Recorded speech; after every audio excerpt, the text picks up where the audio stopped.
welcome to my channel. My name is Rachel. If you're new here, I'm a first-year osteopathic medical student, and if you aren't subscribed, make sure that you subscribe. Thank you so much for watching, and I'm so thankful and grateful that you're here watching this right now.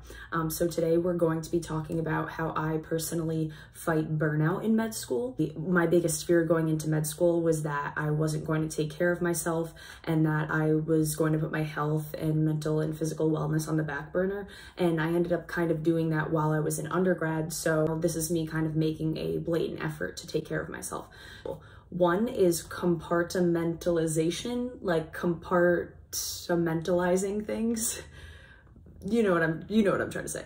If you're gonna study, then sit down and study. If you're gonna relax and have fun, then go and have fun and just think about the fun stuff that you're doing. Also really important to find the joy and find the good things in just the little things of everyday life. So I need to make the smallest things bigger. The smallest things become the biggest things in med school. Like if you can somehow get a free coffee for something, then like that's the best part of your day and that's like the high point of your day. So be grateful for those small things.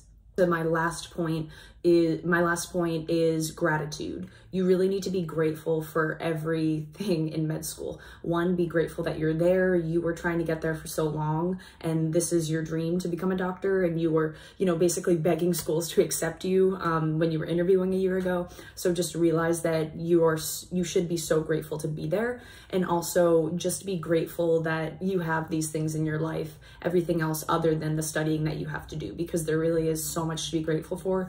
And the sooner that you realize that you already have so much to be grateful for, the sooner more things will come to you and you'll just attract even better good things. So I'm going to be talking about some of the things that help me get through med school, my little things that I'm grateful for, and the things that I just find joy in and that are special to me.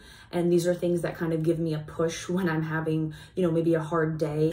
So I'm gonna share some of those things with you guys today, and I hope you like it. So something that really brightens my day, just makes me feel good when I see it, are seeing these specific taxis that are in my area. And the reason why seeing these taxis is just kind of a cool thing for me is because their numbers on them are 777, 7777. As you guys might know, I'm into spirituality. I have more recently gotten into spirituality and I'm still just exploring it, but there's these things called angel numbers.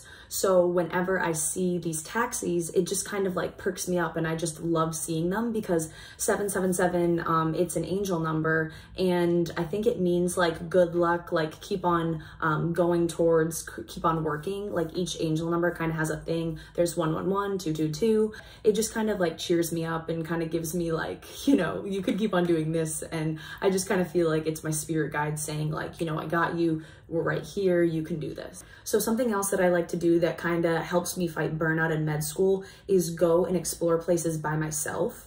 And one, you should go places by yourself and be okay with going somewhere by yourself, but also you should really explore the area that you live in, because it could offer so much more that you don't even know about yet because you just haven't taken the time to explore it.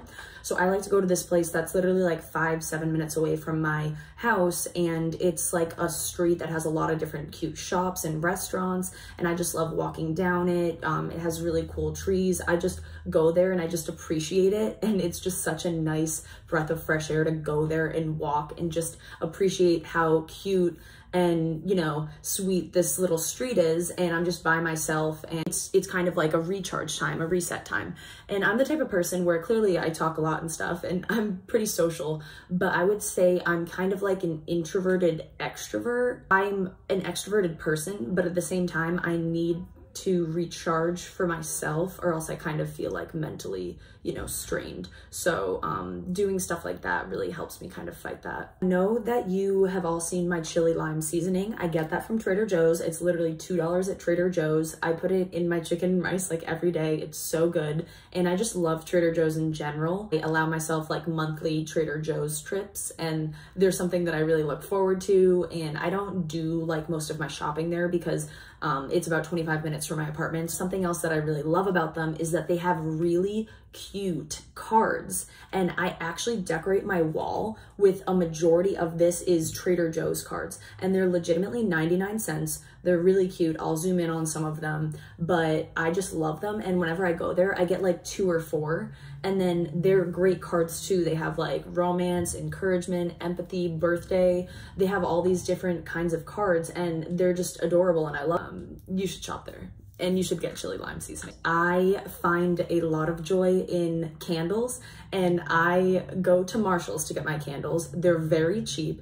They start at like $7, and they come, I think this candle was literally $7, and it's pretty big. So Marshall's has great deals on candles. They also have like huge candles too. So they have a lot of different kinds. And so I recently went there and I kind of like stocked up. I got 4 different candles, and I just really like having a candle burn next to me if I'm studying or something. It just obviously has a nice smell, and it just kind of relaxes me. Or if I'm very stressed, I'll put on like 3 candles at once, and I'll just be like sitting in my bed and my candles are lit, and it has a, you know, calming effect on me. You don't have too much time to do what you want, so you have to work with what you have, and you have to do what you can to make yourself feel better. And for me, this works.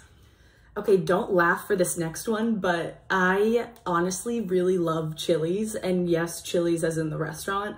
And the reason why I do is because they have the 2 for $25 deal, which is great, honestly. I'll go there with my friend, my roommate, usually we go like once a month, and it's 2 for $25 for an appetizer, 2 full entrees, and then a dessert. And the dessert is like cheesecake, or it's like that big chocolate chip cookie with the ice cream on it, and that's for $25.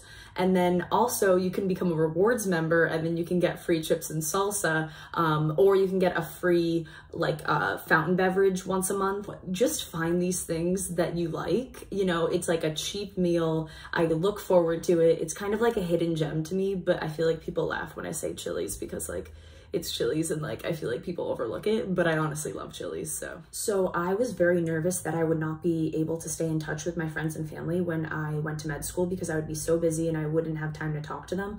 But honestly, like I've said before, I talk to my parents when I go on my walks outside, or if I'm kind of just doing a few things around my apartment and cleaning, I'll call them and talk to them at the same time. My relationships with a lot of my friends have only gotten better and stronger because when we talk to each other, I like to schedule times with them, and we find times that work for both of us in our schedules, and then we talk on the phone for say 30 minutes, 45 minutes, an hour or more maybe sometimes.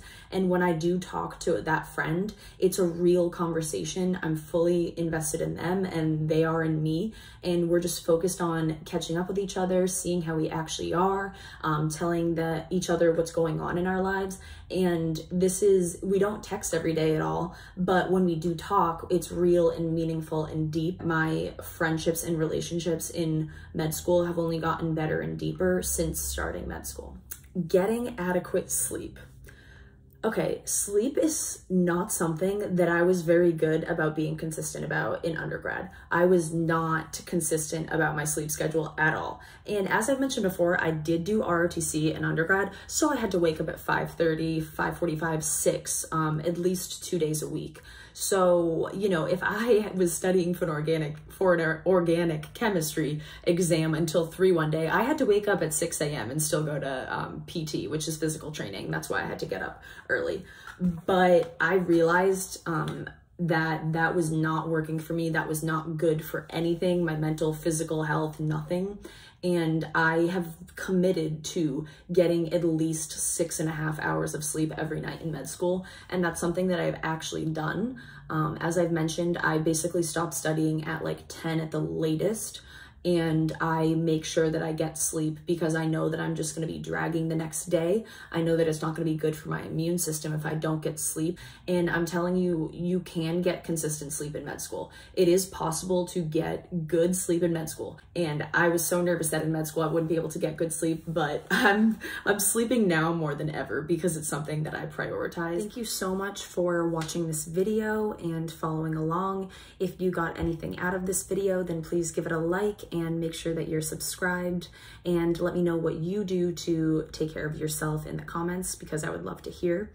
Thank you so much again for watching, and I hope you have a great day.